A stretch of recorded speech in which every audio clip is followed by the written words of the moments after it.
দেখুন রাগি পাঁপড় কিভাবে বানায়, চলেন আমরা সবাই মিলে শিখি। প্রথমে 1 কেজি রাগি নিয়েছে, সেটাকে জল দিয়ে পরিষ্কার করে ধুয়ে একটা শুকনা কাপড়ে বেঁধে 3 দিনের জন্য গামলাতে ঢেকে রেখেছে। 3 দিন পরে সেটাকে বের করে রৌদ্রতে ভালোভাবে শুকিয়ে নিয়েছে।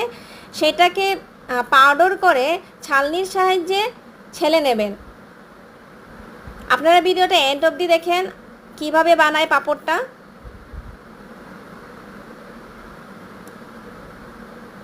তো স্ক্রিনে সমস্ত কিছু দেওয়া আছে।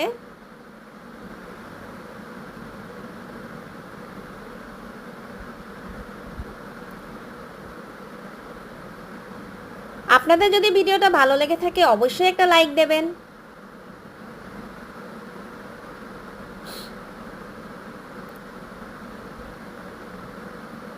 তো রাগি পাঁপড় রেডি।